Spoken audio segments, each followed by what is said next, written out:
Well, I'll get to the bottom line. We think office is dramatically oversold, and I think most investors will look back in 5 years and wonder why they didn't make a play. But it's so out of favor that it's created a really interesting opportunity. And to date, the only investors that have taken advantage of it are the high net worth families. And when I say high net worth, significant high net worth families, because they understand that if you buy really good quality asset, and you buy it at a discount to replacement cost and you have time, it goes up. And they're choosing the right office at the right basis to go make that play.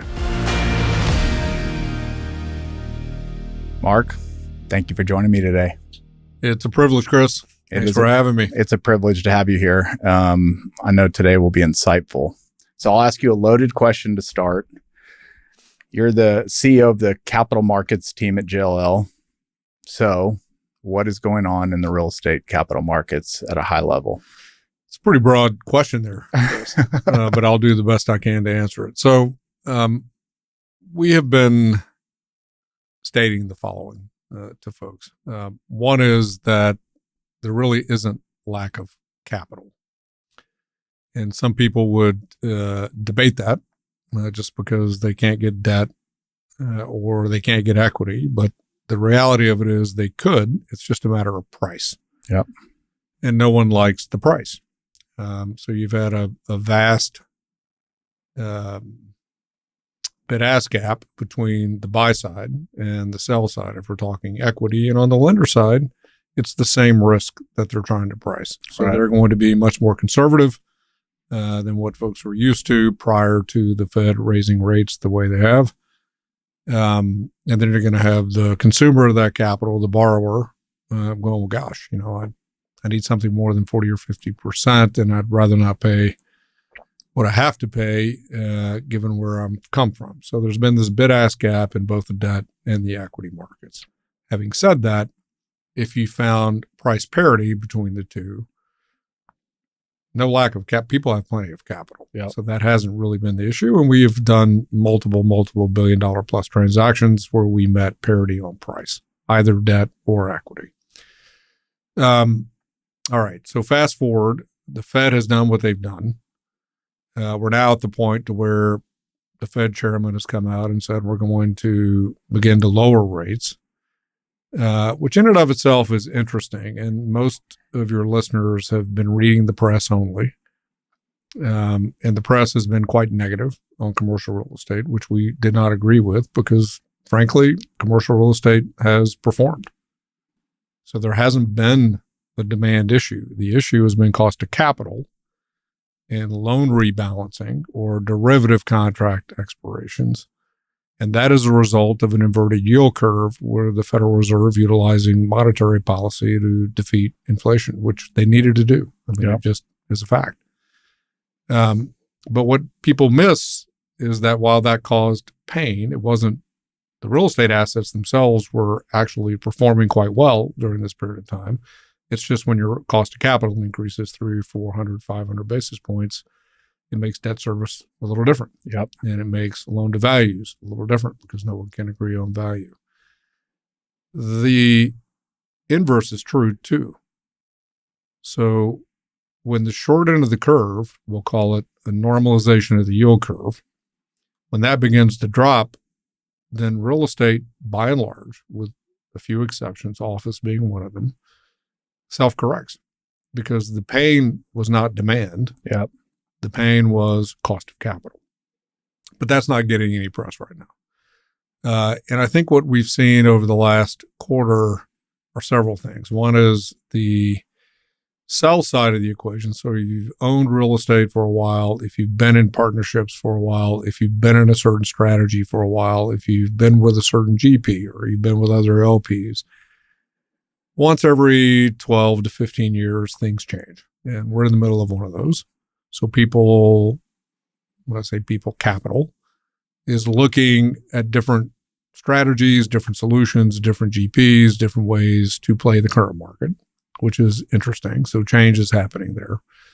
And they're essentially going, look, if I don't particularly like what I want, I think the 10-year bond is what really matters to institutional investors, not the short end of the curve.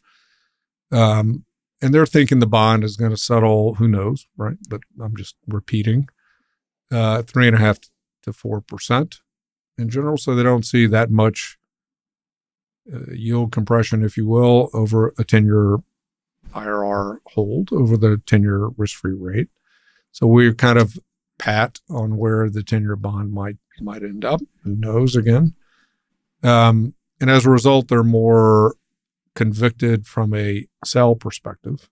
So we're seeing more capitulation in the market, which means more product in the market.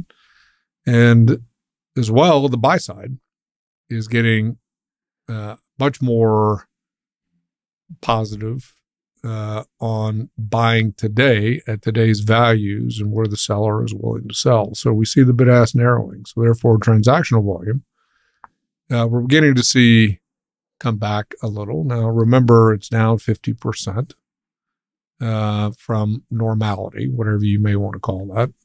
So it's been pretty tough out there transactionally because of this bid-ask gap, but we're going to see that change. And we'll see if it holds. We've as soon as we think we have a strategy and a defined trend line that we're seeing, things change. Mm-hmm. That's been the normal over the last 3 to 4 years. And hopefully we're going to get back to real normal, which is pre-pandemic, without the ups and downs and various things that we've all dealt with. So we're beginning to see some normalization come back in both the equity and the debt market, particularly in the transactional side of things. And when you say 50% down on transactions from a normal market, you're kind of going back to maybe 2019, 2020, not off of like 2022 highs, or is it? Well, if you look at, the high was 2021. Yeah. But we're down 50% from 2022. Yeah. So not even pre 2020. Okay. So it's just been, and again, it's a classic bid-ask gap. And by the way, we have a lot of people that haven't been through cycles that you talk to and that are investors of yours, I'm sure, that haven't been through multiple cycles. And so this is not abnormal. So this is really normal. Yep. When you have inflation moving the way it's moving, the Fed needs to react. Its primary tool is monetary policy, which is raising short-term rates, but it also has other measures that it's put into place. And its goal is to conquer inflation. When that happens, capital flows and transactional flows pause. Yep. Because everybody's trying to figure out, well, is this temporary or is this trend line? Is this longer? You've heard the narratives. Yep. Higher for longer and all these various things. That becomes a narrative and people are trying to figure out which way to go. Their jobs are at risk, so they don't want to make a mistake. Yep. So they're going to wait until it's overtly clear which way to go before things, ease up a little bit. So a stat for you here is that the machine is working. The debt market, if you look at the public side of the debt market of CMBS and SASB, it's running at 2 to 2.5 times the pace of play that it was running at this time last year. Okay. So the public debt market is freeing up and beginning to work efficiently, which it has been challenged. And conversely, the private side of it. So when you look at the banks or the insurance companies or others that are primarily lending in that world, the payoffs have accelerated faster than they anticipated. So their liquidity is much more improved than they budgeted. And they're now back on offense and lending again. So you're beginning to see things really begin to normalize. Yep. Is the word that I would use. Whatever normal is these days, but it's a heck of a lot better than it was over the last 2 years. 12 months ago. I believe you sit on the Federal Reserve, a board of the Federal Reserve. No, I sit. They call every once in a while and ask me to come in and have a chat. Just to the extent you can share, like how have they thought about rates? I mean, you've kind of talked to people close to the vest. Like how have they come to the decisions that they're now making? Well, I'm not an insider and I'm not on the board. So what I would say is very smart people at the Fed, which I think we all know. They were very focused, as they should be, on conquering inflation. We'll see if they have, but it appears that's the case. The market certainly thinks that. They rely quite a bit on data because they are They're very focused on making certain that they are staying true to the mission. So you have to be certain of the data, and you don't want to be caught flat-footed with a false trend line or a false narrative or whatever it may be. So they want to see the data, and they want to see it consistently marching along. And I think what they have been doing really well this time is they've been talking to industry experts across every industry, trying to get a real sense of what is truly happening on the ground, because the data that they look at, unfortunately, lags. Yeah. So they're trying to do the best they can to look a little bit ahead and make the most informed decision they can. So I think their number one mission, which they've been very vocal about, would be to conquer inflation.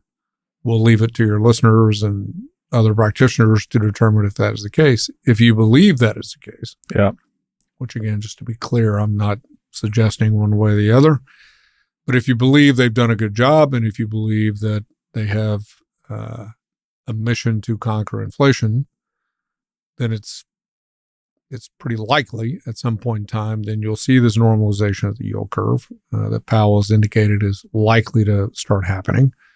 And you'll see that if it trend line holds, it accelerates faster than most people think. And we'll see what that means over time. But I think they've used every tool they had at their discretion to use to help conquer inflation.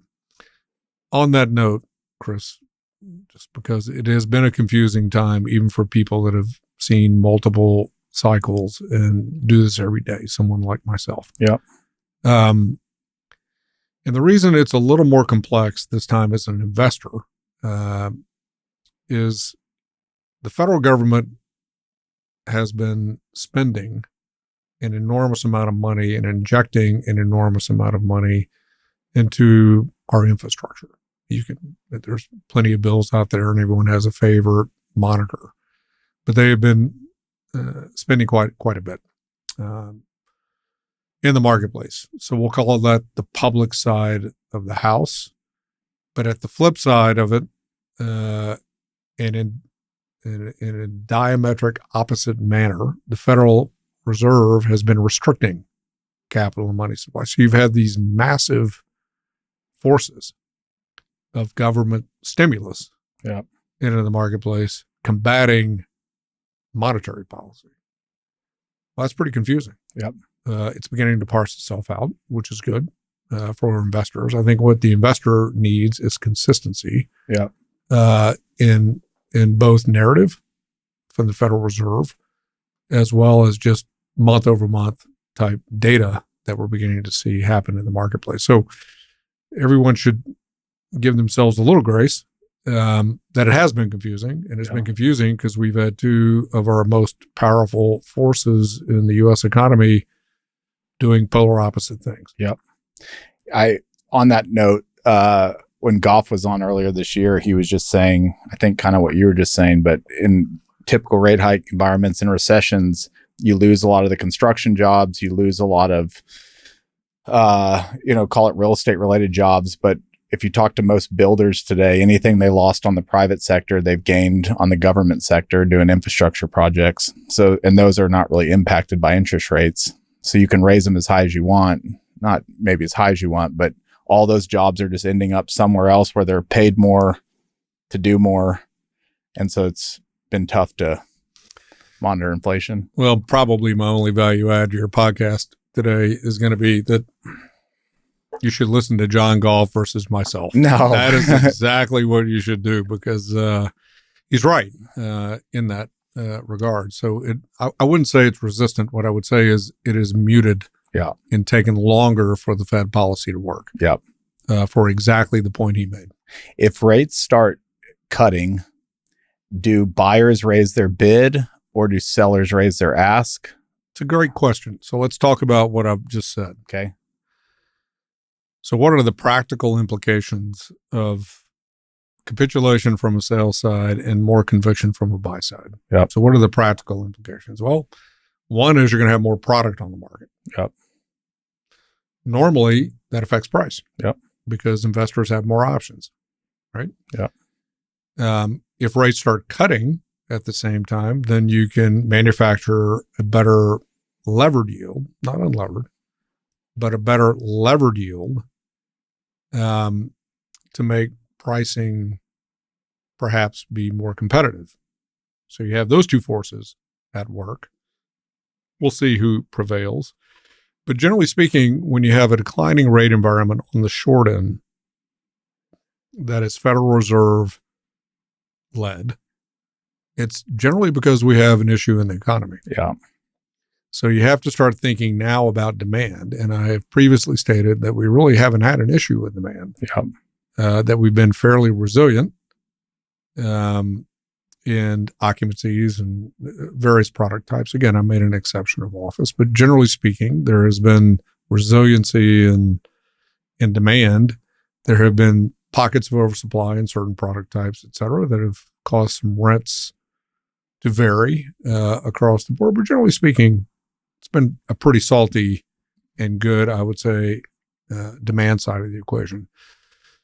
Well, most people would sit back and go, that's been great, but it's also been quite some time since we've had a real cycle downturn. And so is that this time when the Fed is suggesting that now is the time to start raising rates, because you've seen the job reports and you've seen other things beginning to be less robust than they were. And so that is the real question as an investor. So your question is actually difficult to answer because you do have counter prevailing forces in the marketplace. You're going to have more supply. You're going to have a better cost of capital. That could be interesting. But then you have to look at the demand side of the equation and how do you really underwrite that risk? So the risk for the past 3 years is being, how do I underwrite the risk of a rising cost of capital? It hasn't been a demand question. It's been an inflationary concern. Well, now it could be the opposite. So we have to be mindful of that too. Is there any data you're seeing from the big corporations? Are they pulling back? Are they getting a little weaker? I think, everyone can read shareholder reports and quarterly earnings reports from every company listed on the New York Stock Exchange. So everyone can take a look at that. What I think is interesting is I think where there would be no debate, which is a hard statement to make these days because everyone can debate everything. But I think where there would be little to no debate would be that companies are finding it difficult to pass along price increases to the ultimate consumer. I don't think people would debate that. So as a result, if you have embedded cost increases due to labor or materials or whatever it may be, even though we're beginning to see material prices decline, you do have an embedded cost structure. And so the question is, what do you do? Well, historically, what happens is they have layoffs, and you're beginning to see that in the job numbers. Okay. So if you have layoffs and you have no more price, you've got to get more lean. You have got to become very focused on productivity per employee. And that is what we see, which probably will come back around when we talk about office and productivity and things like that. But I think you're seeing most large corporations, again, there's always going to be anomalies by industry, but most are, I'll make this statement because I think it's not only for commercial real estate, I think it is also for corporate America, and that is operational excellence will be the catchphrase, the narrative, what everyone is going to be talking about versus financial engineering. Yep. Vis-a-vis cost of capital, or where interest rates may be or may not be, or overall cost of capital where it may be. They're going to be focused on being excellent at the operational side of their businesses, both from a commercial real estate standpoint as well as in a corporate manufacturing standpoint. This would be a perfect time. I wouldn't have been able to ask this question if we hadn't talked about it at lunch, but when you talk about layoffs at corporations, you told me there's something called the Detroit effect. Can you explain what the Detroit effect means? So yeah, Chris and I were chatting at lunch because there's a silver lining to a recession, and it is called the Detroit effect, which in essence was coined due to the cyclicality in decades past of the auto industry in Detroit going through boom-bust cycles. And what a few economists discovered was that inevitably after a recession where there was a layoff period of time, the economy of Detroit boomed 3 years post. So they started looking into that, and the answer, there were multiple answers, but the predominant answer was the layoffs there resulted in numerous entrepreneurial startups. And a percentage of those made it, which just buoyed the resulting economy of Detroit. So not only did you have the automakers recovering as the cycle ended, but you had all these new businesses that had formed as a result of the layoffs. But it took 3 years to see it. Yeah.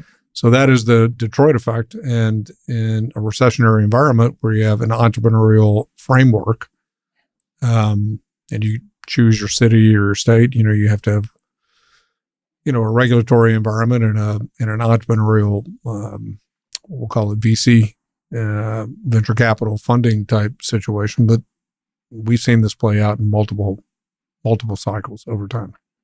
I love it. I'm going to start telling people about the Detroit effect. Well, don't attribute it to me. It's out there. Real quick on that. I think it was a presentation probably a couple years ago that JLL put out, but it's been everywhere. 21, 22, you saw a lot of people moving out of gateway markets into Sunbelt or other markets. Is the population migration slowing down? Is it still at the same pace? Like, how are you thinking about where people are going to end up from a demand perspective? So I'm just like anything, I'd rather just talk in facts instead of opinion, okay. Which, by the way, I should have said this at the beginning. I'm going to tell you facts, not opinion. Okay. If you ask my opinion, I might give it, but doubtful. But the fact on that is we have been in the same migration period, both from a job standpoint as well as a population standpoint, for 100 years. So if you really have students of demographics as part of your listeners, they can go look at the U.S. Census data for the last 100 years, and you will see a defined migration out of the Northeast and Midwest to the Southeast, Southwest, and West. Okay. And it accelerated during the pandemic for all the obvious reasons. And that pace has slowed, but the pace is still there. For sure there. And when I say slowed, it accelerated at a really fast pace versus historical averages. But a couple of things. Corporations are moving across state lines at a faster pace than they ever have in history. If I were a real estate investor, I'd probably be looking at where those corporations are going, and are they in industries that I think are growth industries, because generally speaking, population follows jobs. And so you got to think about that. And then, of course, you have all of the other things that never go away. You have quality of life, you got commute times, you have regulatory environments, you have all these other metrics that people look at to determine locations. I will tell you that institutional investors, probably for the first time in my career, so going back 30 years, are spending more time studying population and employment shifts by industry and by zip code than they ever have in terms of making bets as to where, from a geographic standpoint. We're no longer betting on just highly urbanized populations. We're really looking at migration trends. So it's a great question, but it's been a trend line. It's not new, let's put it that way. It just accelerated a little bit. You said that the deals that are getting done today are where their pricing parity has come together. What's the trend line of like what's worked, what's been working in this current year where deals have been getting done? Is it by asset class? Is it the type of groups? Is it a true buy, sell, or recapitalizations? Like, what types of deals have been working? I would say it's all over the board. Okay. So I don't think I can call out any specific one over the other. Let me just give you a quick bullet point on each, if you would. So there's no doubt, here's another area where you would likely find little debate, and that is the U.S. needs more housing. Yep. The question is what kind and where. So if you can go buy housing, and typically if you can buy it at a discount to replacement cost, good quality assets at a discount to replacement cost, long-term, it works if you have the time. You may miss a cycle or two, but if you don't over leverage and you buy good real estate, it goes up And that is historically true. Again, the qualifier being good real estate. Yep. So if you know we need more living, then a lot of investors have made the choice that's where they want to play. And institutional investors where we move in scale. So when I talk scale, I'm talking 250 million and above. And most of the things we've been doing lately have been very significantly higher than that. Some notable trades that have happened in the multiple billion type plays, but they all follow that narrative of we're going to bet on housing. We like buying good quality assets at a discount to replacement cost, whatever that may be. And they also see the fact that new product is at a multi-year low because it's just very hard to make the numbers work on return on cost. Yeah. So you really don't have any new inventory come to market from a supply standpoint. So historically, that tends to work out pretty well in the next 2 to 3 years. The industrial side of things is pretty similar. You have a bunch of onshoring, reshoring, friendshoring, whatever you want to call it, but you have, for national security purposes and just logistics, generally speaking, across the board, companies making certain that their supply chains are just much more resilient than they were pre-pandemic. You're going to need more logistics. And the question is, again, what kind and where? And that's generally going to be around the manufacturing centers that we're rebuilding the infrastructure in the U.S. So that's interesting, although you've seen demand wane a little bit as we're going back to the corporate side of things there. Retail has ironically just been unbelievably a strong performer. Everyone was very negative on retail. Mm-hmm. And it was all going to go online, which we didn't think was going to happen. And what has happened is the best business models for the retailers are those that adapted to both bricks and mortar and online combinations, because that's the highest profit margin. Yep. And now, fast forward, retailers are performing incredibly well, those that have adapted their business models. And so sellers don't really want to sell them because they're doing so incredibly well. And now institutional investors are going, well, my goodness, if they made it through the pandemic and they adapted to the cycle and the new business model, there hasn't been any retail really built in a long, long time. Yeah. This makes a lot of sense. So we've seen retail be quite in favor. And of the 4 product types, the one we really hadn't talked about is office. But I don't know if you want to talk about it, but I'm happy to. I think we should. Before I ask about office, just real quick, has e-commerce begun to flatten? So there was that just, is taking more and more market share every year. Have we hit maybe not a peak, but it's softening? Yeah, I don't view, it depends. Yeah. So I can't really answer the question because some industries are accelerating, some are not. But generally speaking, I think you're going to continue to see growth there, which is great. But the business model is really sticks and bricks and e-commerce. Yep. And if you figure out the proper balance in how you return items or how you select items online, then go pick, there's various strategies out there that are working extraordinarily well for the retailers for a host of reasons. So I see that balance being a cumulative positive for retail, not negative.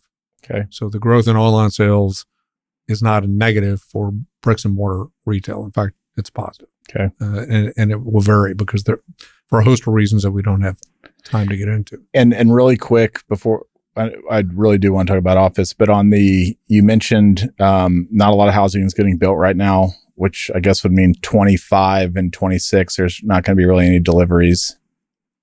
I would say the market is down. Stats vary because people use different methods for calculating. But let's just say it's down 75 to 85% of normal delivery into the marketplace. And most of the people that follow living, we're talking rental multi-housing for the time being, would tell you that we're undersupplied by a couple million units relative to historical deliveries as well as population expansion. So If history holds true, and we will see if that is the case, I would say it's more like 26, 27 versus 25. So probably 26, 27 that you see the effect of existing supply, which we had some oversupply in the marketplace to absorb, existing supply being absorbed and no new deliveries. That's going to create an interesting opportunity. And on the industrial side? Same. They kind of track the same. They ironically, they're a little bit in the same in terms of supply being delivered, but the demand fundamentals are quite different. So multi-housing is experiencing surprising growth in absorption. For a host of reasons. I mean, housing is single-family home prices are still high, and it's difficult to buy a house, as we all know. So it's creating outsized demand. So the demand side of that is really good. And industrial, we're in a period of time where corporations are trying to figure out what is the next strategy to grow. On the housing side, coming out of the cycle, will we see more rental product being built or more for sale product being built? I think you're going to see both. Okay.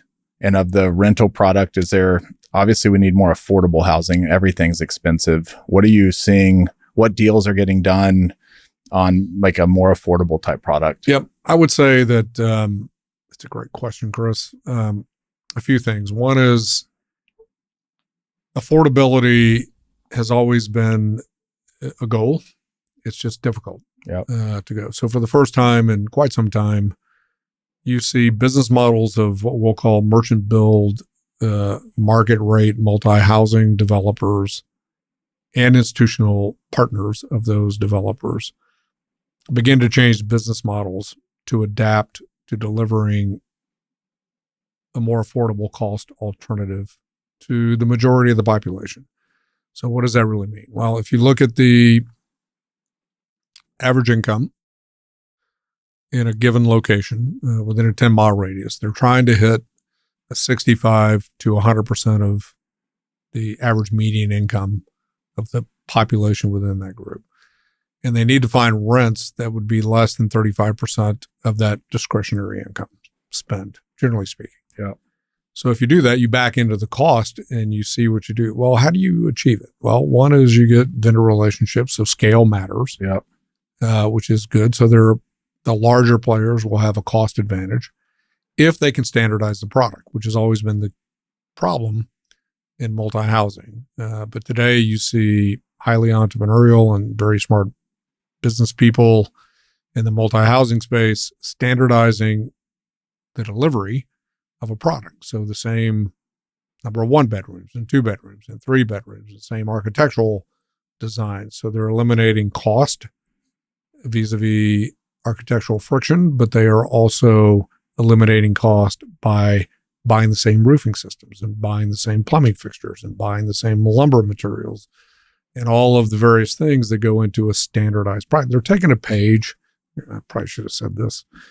It's a better way to say it. They're taking a page from the single family home builder playbook, where, as you know, if you walk into a big master plan community, you have 3 models to choose from, right? And they build those models, and you really will go, well, I'd like a different thing. Well, no, we're going to build one of these 3 models. And they do that for efficiency, and they know how to do that. They're really, really good at that. The multi-housing business is taking a page from that. And standardizing the product to achieve those cost efficiencies to deliver a more affordable product. Are units getting smaller or bigger? Depends. Depends on the market. Okay. Real quick, you kind of touched on this at lunch too. I thought it was important. The importance of Mexico going forward. Mexico has been a great trading partner with the U.S., as everyone knows. We have NAFTA, as everyone will recall, and we have it's always been a terrific partner. These days, given onshoring and friendshoring and the need for more simplified logistics chains and transportation systems, it has accelerated as a trading partner. So you see companies, not only U.S. companies, but companies from around the world that are choosing Mexico for a host of reasons. So the demand is exceeding Yep. what I would say has been a fairly consistent story in Mexico relative to manufacturing, but it's accelerated from that point. So I think you'll see it even more important going forward as a trading partner. Would it be fair to say that'll have a positive impact on real estate in Texas, given that we're on the border with them? I'll leave that to you. That would be an opinion. That would be an opinion. Facts. That would be an opinion. Okay. Let's talk about office. Okay. How's it doing? Well, I'll get to the bottom line. We think office is dramatically oversold, and I think most investors will look back in 5 years and wonder why they didn't make a play. Yep. But it's so out of favor for a host of reasons that it's created a really interesting opportunity. And to date, the only investors that have taken advantage of it, again, for a lot of reasons, are the high net worth families. And when I say high net worth, significant high net worth families, because they understand that if you buy really good quality asset and you buy it at a discount to replacement cost and you have a time, it goes up. And they're choosing the right office at the right basis to go make that play. So go back to my company statements. Productivity. And so when you get through all of the blather that has been in the media forever, in reality, it's been completely wrong from the start, which is productivity is better at home. Most academic studies that have come out, as well as people's own experiences, that is not true. So you have interruptions every minute at home, generally speaking, and you don't have that in an office. Secondly, it is not young people that don't want to come to the office. It's folks that can afford a bigger primary home or have a secondary home. They happen to be the highest G&A cost to a corporation, so they're also making up the largest portion of RIFs that we're seeing in the marketplace because they need productivity to increase. And there have been multiple studies that training, networking, creating new ideas, new strategies happen much, much better together than they do independent. And for those of you who may be listening that don't agree with that, most people really want to lead in some form or fashion. Well, you can't lead yourself. Yep. So the human dynamic is an interesting art in and of itself in running a successful business. So how to motivate a team and work within a team and contribute to a team and be a part of a team and have the satisfaction of doing that is pretty awesome for most people. Well, you can't get that. So everyone is seeing all this. And so we're seeing leasing demand in office accelerate. And that's not new. That has been occurring for a few quarters. But it is very much a have and have not construct. The newer buildings with the best amenities and the best locations are signing the highest rents and have the highest occupancy in U.S. history. So that is pretty shocking to most people to hear. And on the flip side, we don't know really how to value some office buildings because we don't know the future value of some. So you have a large have not. What I can tell you factually is that the U.S. is by far the laggard in the world in terms of back to work. Asia, Europe, other countries are significantly ahead and never faltered. So it's a U.S. issue. Yep. Number one. Number two is virtually every company is mandating back to work for all the reasons I just said. Yep. But with the same flexibility we had pre-pandemic, we just call it something different now. And we're a little more productive these days, right? If we're not there on a given day because we're traveling or we have a family issue that we have to take care of or whatever it may be that we need to not be in the office, we're much more productive than we were previously. So you'll probably keep more people in the labor force with flexibility. And most people, like retail, you're adapting to the model based upon what is available, technology and other things. And I think it's going to be a good elixir. But back to working and networking and collaborating and team orientation, is what it always has been. You're much, much better together than you are apart. And we're seeing that. And by the way, if you go look at some recent SEC rules and FDIC rules, there are very different risk standards for those enterprises that have work from home policies and managing risk. And that is something for everyone to go discover and look at, because that is also true.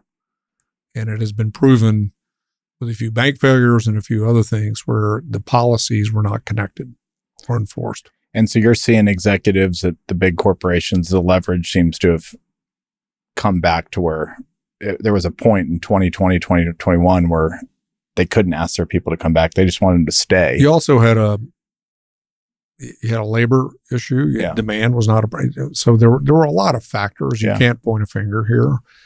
It's just come back to what we all know to be true to begin with. Yep.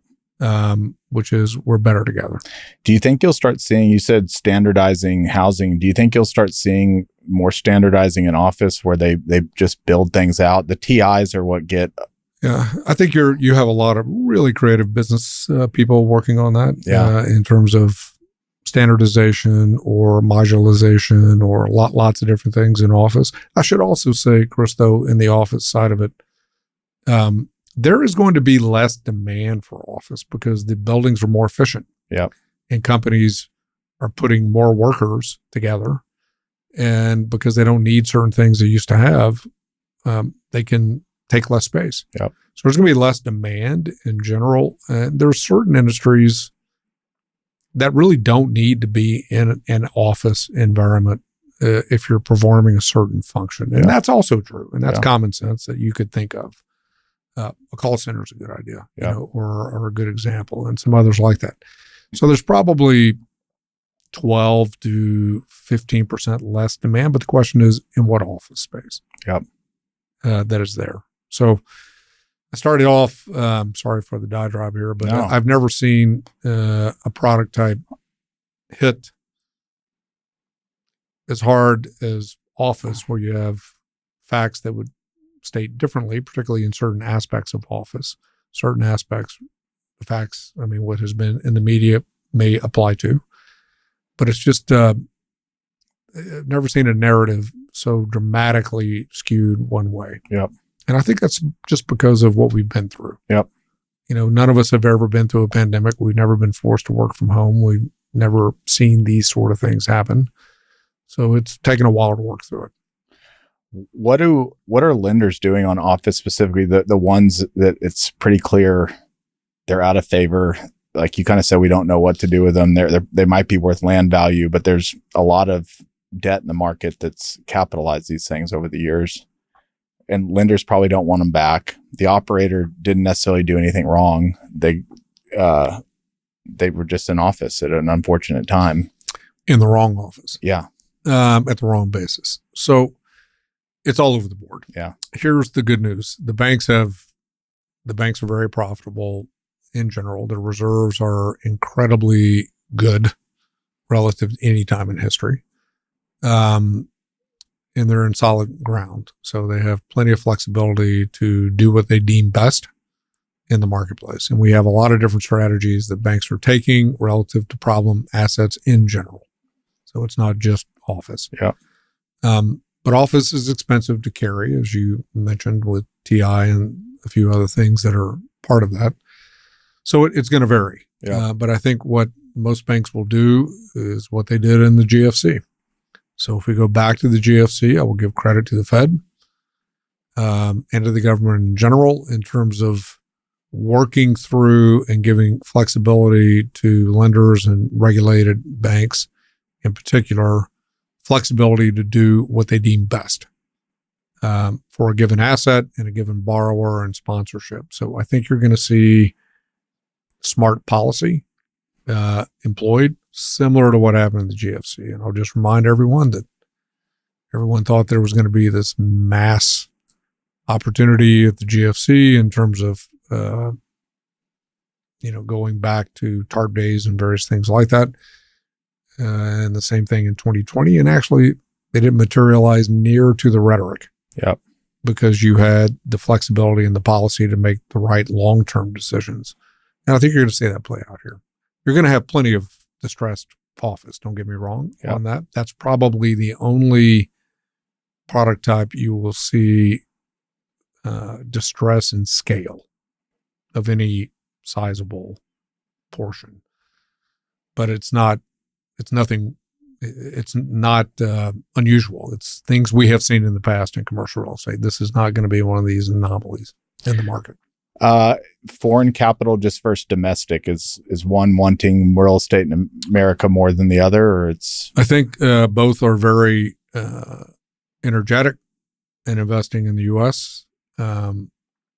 It's just different allocations currently. So most of your U.S. based large scale institutional investors are invested in real estate and have 10 to 15% of their portfolios invested in commercial real estate, whereas the overseas investors are generally much larger than our domestic institutional investors, and they have much less in commercial real estate. They have 1 to 4%, generally speaking, invested, with 2 to 3x the scale. So the runway is much larger in overseas investors in terms of just bandwidth to deploy capital. And when you look at the U.S. versus the rest of the world, it's attractive. Yep. So I would say you would see both are going to be active, but you're probably going to see a lot more interest from overseas capital than we've seen in the past. I want to talk about the different types of equity, but before I do that, I've got this word written down. When you think about your job, or JLL thinks about the job they're doing, does the current election that's coming up play a factor in all this? Are people paused and waiting to see what happens, or is it, again, more rhetoric than actual what's going on? We've looked at the data, and the data would suggest the following. In a presidential election year, there is 2.3% increase in volume, and it all happens in the first quarter of a presidential election year. That's it. The second data point is that the public REIT market, to the extent that it existed, so you have to go back to the 80s, the public REIT market has never had a negative total return the year post a presidential election. Those are the only two facts that I can share with you. Where you can really look at the data and discern any kind of takeaway from it. Yeah. But nothing more. Okay. On just types of equity, I wanted to start with the B REITs, the S REITs, the K REITs. We had discussions a year and a half ago that you'll start seeing these mega, financial asset managers start creating syndicated vehicles. Is that going to continue to accelerate the big institutions working with more kind of high net worth capital and syndicating that into funds, or is that going to be less? Well, I think I'm going to go back to an analogy of the overseas capital being allocated into commercial real estate. So generally speaking, private citizens, so we'll call it retail investors, have a private home and maybe a secondary home. So less than 3% of their net worth in real estate. Yeah. So the runway is actually akin to the overseas investors that are not fully invested in commercial real estate. So that's a fact. So I think what you are going to see, it may vary by vehicle. It could be the non-traded REITs, which you mentioned. It could also be through RIAs that you also know about. There are going to be a lot of different vehicles that retail investors, we'll call it mutual fund type investors, are going to discover real estate in different ways than they have in the past. And most of their financial advisors are telling them that they need 10% at a minimum of their net worth in some form of hard asset in commercial real estate. And now's a pretty good time to do it. So I think you will see that element of investor significantly increasing over time as a percentage. Relative to your question of working with institutional investors, we've actually seen that blending together pretty well, which historically has not been the case, Chris. So I don't know if that's exactly where you were going with it, Yeah. but that is true. But we're seeing that now work pretty well together because they recognize, since many of them have or invested in non-traded REITs, they see how this works now, and they see different distribution avenues as a positive, not a negative. Do you know the number if individuals did go from 3% to 10%, like how much new equity that would be for real estate? Is that in the trillion? I don't have it. Yeah. Okay. I don't have the facts yet. It's not small. It's not small. No. On the kind of one question I had, are institutions, a lot of them have gone, like they'll give money to an allocator and then the allocator will give money to the operator. Is there a movement to try and go straight to the operator? Is the allocator going to get squeezed over time? Yeah, I think that's another good question. The business models have been changing for 10 years. So again, this is not new. Yep. I'll give you extreme examples. So if you look at the largest investment managers, I won't name any of them, but if you look at the largest investment managers in commercial real estate, yep, they have bought or formed multiple operating companies that are developing industrial or multi-housing or retail or whatever it may be. They've been very property specific. So they have individualized teams that focus on a given asset. So whether it's retail or multi or industrial or office, that has been going on for quite some time. So the largest of these deploy capital through 40 separate operating companies that they've either bought or built. Conversely, you've had numerous operators in the multi-housing space, in the industrial space, in the office space that have become extraordinarily large, top 10 type investment managers. So the investment management model and the operator model have essentially merged. That is what an LP is looking for, because what is driving this are two factors. One is the institutional investor would rather not pay a double promote unless there is extraordinary value being created.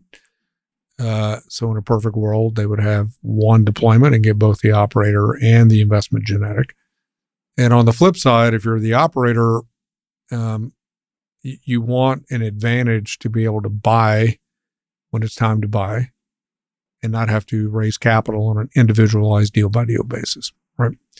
So that is really what is happening. And we also have another trend happening, which is investors are buying into the common equity of operators to provide pre-development, pursuit, land takedown type capital, so working capital, to give themselves and the operator an advantage in the marketplace.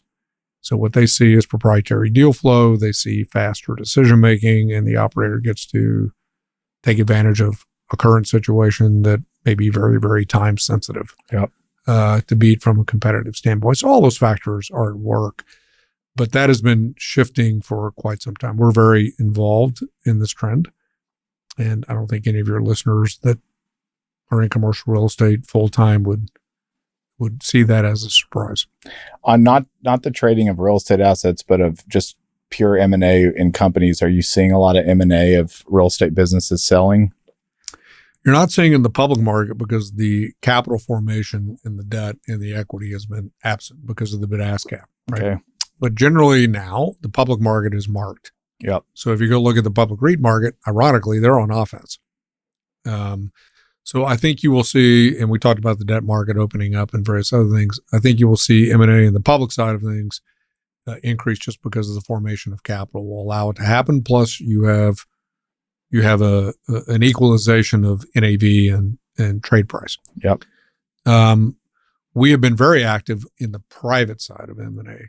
So private owner operators bringing in either minority or majority investors into the operating platforms, both for alignment standpoint, but also for proprietary capital to execute a business strategy on a go-forward basis. Yep. So we've been quite active there, and that has been rapidly accelerating over the last 5 years. Does anything come to mind if I say during the ZERP era, there were things that people did that probably won't come back in this new cycle? Like, is there something that comes to mind as like, there was a lot of this going on, probably not going to see it much anymore in a more normalized I'm going to show my ignorance because I'm so real estate capital market. I don't know what ZIRP is. So it's an acronym, zero interest rate. Oh, hindsight's always 2020. Yeah. Right. If you've been through a few cycles, when you start trading things at 3% cap rates and below, and a lot of reasons why. Cost of capital was incredibly cheap. Levered returns were really good. Compounded annual rent growth was pretty extraordinary. All those things made economic sense. But that was most definitely an anomaly. Yeah. So I think that most people, again, I'm repeating, this is not an opinion. Yeah. I think most people would say that truly was an anomaly, and we are not higher for longer, not going back. It's just we're back to normal. Yep. So what does normal really look like? Well, there's a lot of measurements for normal. You look at an expected inflation environment, and you look at a risk-free rate construct of what that may look like, and you get a real rate of return. So most people are back to the institutional view of a 3.5 to 10-year bond. So if that's the case, there are metrics that index off the 10-year bond spreads above it to show where real estate should trade over time. Yep. And that's where I think most people are anchoring back to. Yep. So never say never, right? You never know what's going to happen. But I do think that now, at least the majority of institutional practitioners look back on that and go, yeah, it was a point in time. Probably won't see that again. Are there any unique strategies that you've seen starting to develop that you either haven't seen much of or maybe never seen at all? Well, I think what I love about real estate is we have just great people in real estate, highly creative, highly entrepreneurial. That's why I love it. Yep.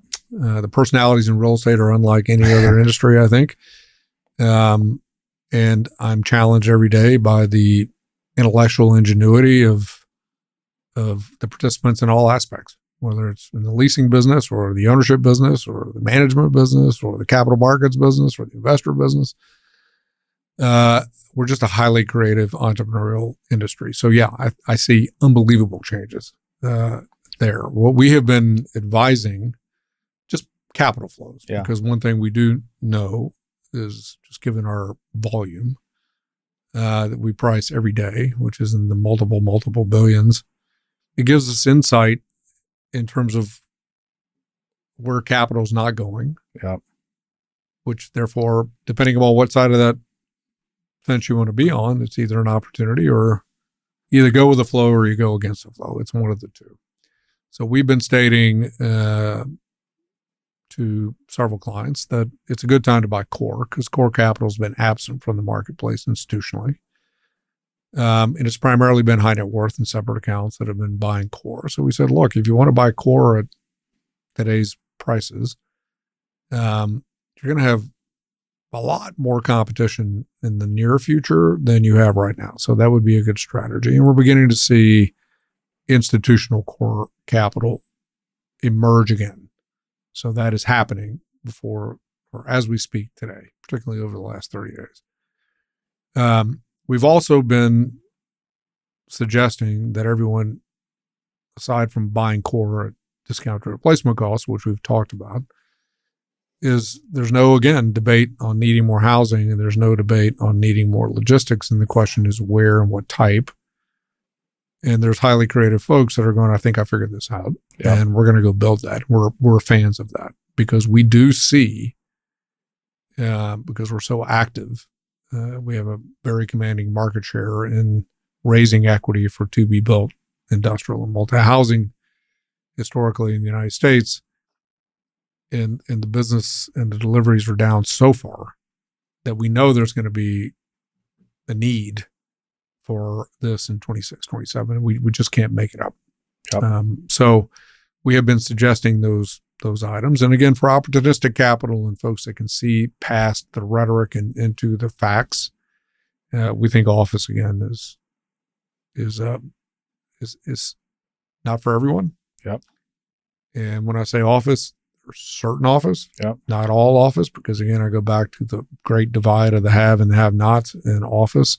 But there are really opportunities there that we likely won't see for a while. What about data centers and all the AI? I mean, is that going to be a huge business for y'all? There's no, well, it already is a huge business. There's no debate that demand is very robust. The issue there is scale. Yeah. So it just, these days to play in that game, it's $1 billion per deal. Yep. So you have to think about not only capital formation at the front end and power, which is a whole different subject that would take us an hour just to discuss. Yep. But also exit and capital form to exit. But in the interim, there's no doubt there's demand. It's from a limited pool of tenancy, ironically, but there's an enormous amount of capital going into it, and there's no doubt about the demand. I've seen some of those. You're just going back to the super high net worth families buying those office buildings. I've seen plenty of them in the media. Are traditionally there? You'll read that they bought at 80% replacement cost or 80% below the previous sale price.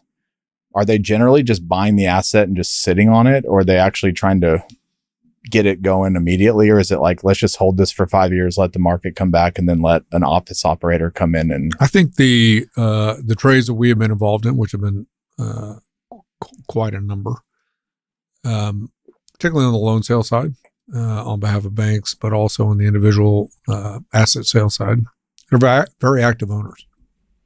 So they're operating. So they're buying it to run a business. Yep. They're not, yes, they're buying it cheap. Yep. Because of the risk and the carry cost and the unknowns that are out there, and various other things that are there, cycle risk, et cetera, recession risk, all the things that we mentioned on this call, but they're very active owners. Yep. There's been a rise of and I don't know if y'all see these, where I've seen a lot of decks come through where people are building like baseball complexes or these recreational use complexes that are master leased to, kids sports, select baseball. Is that really an asset class that's emerging? Has it always been around? I've seen multiple decks in the last year of these massive sports complexes or recreational uses that it's clear it's kind of one use, but they sign these master leases and it's... I haven't seen them. Okay. It's not where we play, but they do come in cycles. Yeah. So the last time I saw that was 06, 07, a long time ago. Yeah. But I haven't seen it this cycle, so I couldn't really apply to it. One thing we talked about at lunch, secondaries. Yes. Are you seeing a lot of, one, explain from your perspective, what does the secondary market mean? And then what are you seeing in that world? So a secondary market was formed by institutional investors. Yep. And they're called secondary funds. And what it means is the best way to describe it is if you are an institutional investor or a private investor and you are a retail investor and you're in a fund, generally speaking, the GP has discretion over a given fund. There's a finite hold period of 10 years or whatever it may be, unless you're in an open-ended fund, which has another construct to get your money out. But let's say that midway through the process, you don't really have decision-making, so we'll call that non-control. You have an illiquid position because you can't sell it in the marketplace. And there wasn't an efficient methodology of how to gain that liquidity, but there was a need because at any given point in time, investors change. They change their needs, their strategic needs, all kinds of things change. And so it has been a very significant part of the institutional market raising these secondary funds. And what they do is they go on into these closed-end and open-ended funds where investors need liquidity and they make a market. Yep. And they buy their interest in a given fund. And it varies on what that market could be, but it's, I'm almost loath to throw anything out, but it's at discounts to NAV, and it depends on the product type and the duration of the fund remaining and various other things. But there's typical averages that are in the fund, and it works. Yep. So it's good for the investor to come in and get a discount to current NAV, assuming they think the fund has upside. Yep. If they don't, it's a bad move. Yep. And then secondly, it's good for the existing investor because they have no decision-making, no control rights, and no liquidity options. So it's a good win-win. Is there a general comp in the market for what those discounts are? It ranges. It could be zero, depending upon if you got 6 months left and everybody knows what's going to happen. That's what it could be. But generally speaking, if you got 5 years or more left, it's probably 20, 30%. Have you seen the Detroit effect happening at all in the real estate world where you're starting to see a lot of people spin out and start their own companies? Oh, well, yeah. Or real estate investment I think companies? we're just at the beginning of this. Yeah. Because, listen, it's no surprise if you were a vintage fund and you were buying at those 3 cap rates or whatever it may be, and all of a sudden you have a 300 to 400 basis point increase in cost of capital and therefore cap rates, depending upon what product type we're talking about. Then there's, those funds have long dated durations, and the promote is generally gone. And so you're going, well, gosh, if I ever was going to start a company, now would be a pretty interesting time to do it. So we do see some of that happening, but I think we're at the forefront of that, both from an operator standpoint as well as an investment manager standpoint. But I don't think it will be the extent of what you see in corporate America, because real estate, you just have great people in real estate, generally speaking, and they stick with it. Yep. And reputation means everything. And so they know it's a cycle. And if they just stick with it and take care of their investors and do the right thing and stay together as a team, it works out better in the end for everyone. Yep. But if you were contemplating starting a new business anyway, then it's not a bad time. But you haven't seen a lot of new entrants trying to raise funds. Not really. I had to ask the question just because it is the flavor of the year. Maybe, have you seen any practical uses of AI? All over the place. I think it creates efficiencies. We are not overblowing it and over sensationalizing it, like I think the media has for a host of reasons. But there's no doubt that there are applications in every business for efficiency to take place. So, but it's within parameters. Yep. And we're seeing that. And we're taking advantage of it, but I wouldn't say it's revolutionary yet. Yep. I think that's going to take quite some time. Are you seeing at all a trend that tenants are staying longer where they are because the cost to move has gone up, the delayed construction timelines to move into new space has been more uncertain, even though they're kind of normalizing, like where just tenants stay in the same place longer, mainly more commercial tenants? Or are they still moving around like they always have? I think it's hard to answer the question unless it's by product type. Yeah.